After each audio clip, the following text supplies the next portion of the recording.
today we're going to be sharing 3 of my favorite fall dessert recipes. This is, I thought I seen a human, it was only a dog. This is 3 of the recipes that we have made here on this channel over the few years that we have been here.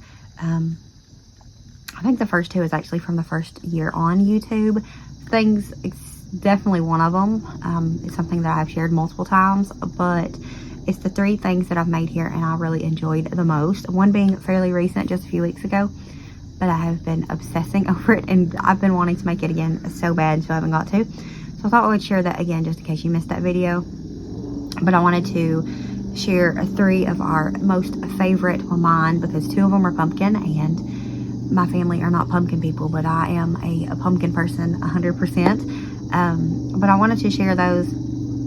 I just took the old videos and super condensed them down, just sharing the important parts, and the recipe will be linked down below. But I didn't want to make it super long, but I did want to share 3 recipes, so that's what we're going to do. I just, like I said, I super condensed it down, but you get the gist of the entire thing. And then the original recipe will be linked down below, and I also will link the original video if you want to watch the full thing. However, I will warn you that it's a little cringy. Maybe it's just me, but I have a hard time watching my own videos anyways. But definitely the older ones, they're a little rough. And maybe they all are, and I'm pretty sure like 2 years from now, if I'm still doing it, I'll look back at this one and I'll think it's rough too. But anyways, we're just going to jump in here and I'm going to share my 3 most favorite fall food treats that we have shared on this channel. I think it's my top 3. If not, I might have to make another one, but these are 3 of my favorites that are simple, delicious. They're so good. So let's go ahead and just jump in here.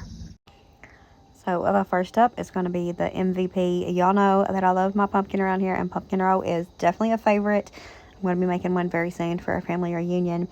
But I wanted to share this because, like I said, it's my absolute favorite. I have to make this at family holidays. I don't make it for every single family reunion. Typically, though, people know that I'm going to show up with something pumpkin, even at the family reunion, because I enjoy pumpkin. But if I make it, I'm the only person that eats it around here. So that means I got to eat it all. And, I mean, I do want to do it, but I don't want to do it. So we're going to show you how I make the pumpkin roll. The recipe that I have always followed is the one from Libby's pumpkin puree website. It's been good to me, so why would I change it? Super simple. It is kind of intimidating. Like the first time I ever made it, I was a little scared of it, but it's pretty easy. You do have to mess with it when it's hot, and that's not too fun, but I mean, it's not that big of a deal. The kids always kind of joke about me having mom hands anyways, because, you know, the hot doesn't really bother me. But you will have to worry about maybe it's going to break or whatever, but I've had them break before and they still taste just as good. Like, they're all delicious. So you just follow the recipe that is on the website. It's super simple. Like I said, it takes just basic ingredients, and then you're going to make it into, and it doesn't really take a long time to throw it together, and then you cook it on a cookie sheet, so it doesn't take it a long time to bake either. I think it's like 13 minutes to bake because it's super thin. And when you pull it out, you're just going to roll it up. We're going to go ahead and pull it out, and then we're going to start the icing.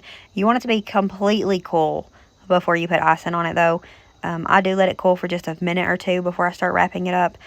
Not long, like I said, because, you know, it needs to be warm in order to help it not break, but I let it cool for just a minute or 2, and then I add some powdered sugar to it. This step is optional, but I just know that it does help with it not sticking. And if you made the cake just a little bit too dry, it will add a little bit of moisture. And if it's not too dry, well, it doesn't hurt it. So it's just something that I do. Might even say to do it on the website. I don't know, but I know that it's just, either way, it's something that I just do to make it not stick as much, or any at all. I mean, the parchment paper will stop it from sticking. And I will usually, after I get it wrapped up nicely, I usually wrap it in a towel as well, just depending on where I'm going to put it at, to let it cool. And about 30 minutes after we get it wrapped up, I will start making the filling. You want it to be like completely cold before you add the filling, because the filling will start melting, and you risk, your cake falling apart if you try to open it back up when it's still warm. if it breaks, it breaks. It's one of those things. Mine I broke multiple times and they still end up looking decent. And even if they don't, they're still going to taste delicious. So it's not really that big of a deal. Obviously, it would be better if it didn't break, especially if you're going to take it to a gathering or whatever. And we all know that looks are important when it comes to food, but if anybody's going to try it, and I'm sure that people will still try it, they will know that it's delicious and it's still going to get eaten. So you're going to get it completely cooled here. You'll see that it come apart fairly easily. The edges will stay kind of upturned. That's fine. You don't force that apart. I never do. I just take some of the filling and fill in there, and then it just helps it roll back up easier anyway. So I'm going to put the filling in here. And then I like to get mine filled and roll it back up and let it sit in the refrigerator for at least a few hours.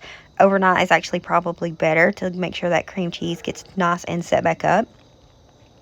And then you just serve it. If I'm going to take it somewhere, if I'm not feeling lazy, I do like to go ahead and cut it into slices just because it makes it easier on people. But especially if it looks ugly, makes it easier to cut into slices, and then it kind of can hide some of the ugly. But y'all, this is delicious.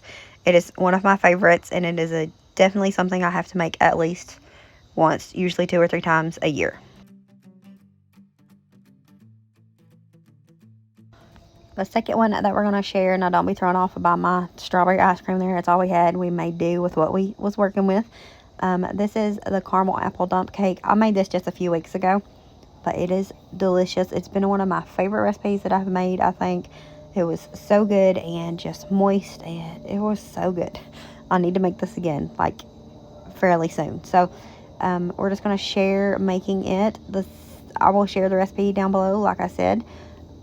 I kind of changed it up because I always do. I didn't use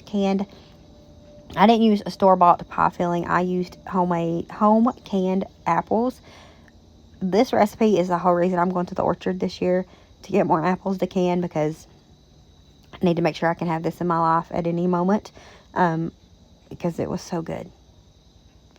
So good. I'm going to regret sitting here watching this video, because I know it's going to want me to, it's going to make me want it worse than I already did. So yeah, it's a really good one. It is pretty simple. It might not be as good with the canned apples, might be better, might be personal preference, but just the home canned apples in this was, well, I'm going to say it again, it was so good. Just for a little bit of added aesthetic, I'm going to add some cinnamon on here and just swirl it around. Optional step, but I'm always changing stuff up and thinking of ways that things may be better. Sometimes they're not better, and I should leave well enough alone. But the thing about me is, if I think about something, most likely I'm going to try it, because if not, I'm going to obsess with it until I do it. So I added a little bit of cinnamon, swirled it around, and then now we're going to add the butter. Y'all, this was so good. It was so rich and caramely and salty and buttery, and just, it was delicious. And the last one is this 2-ingredient pumpkin muffin recipe. That's the word. Which, fun fact, this is a video that my niece found me on YouTube from, because Fallon ended up shouting me out for it. And my niece sent me a message, and she's like, do you have a YouTube channel? Was you just on Moss Family TV? And I thought about lying to her, but I don't like to lie to people. And so I was like, yeah, but you didn't see nothing. Don't tell nobody.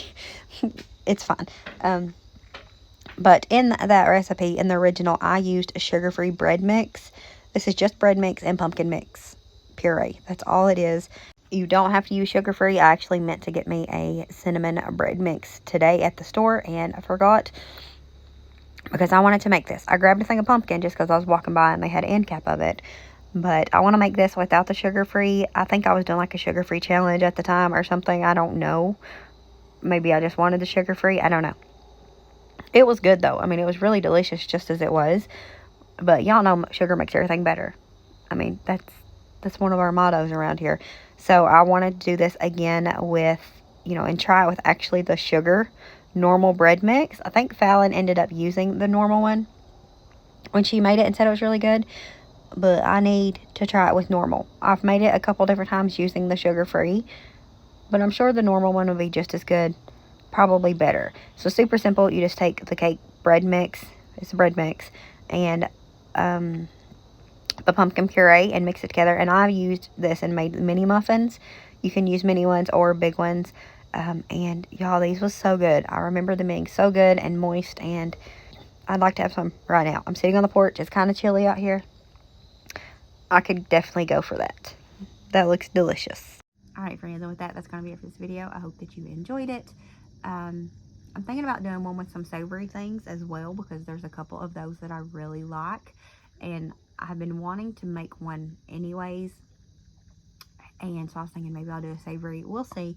But that's going to be it for this video. I hope that you enjoyed it. If you want the full version, like I said, I'm going to put them in the description box. The recipe and the video.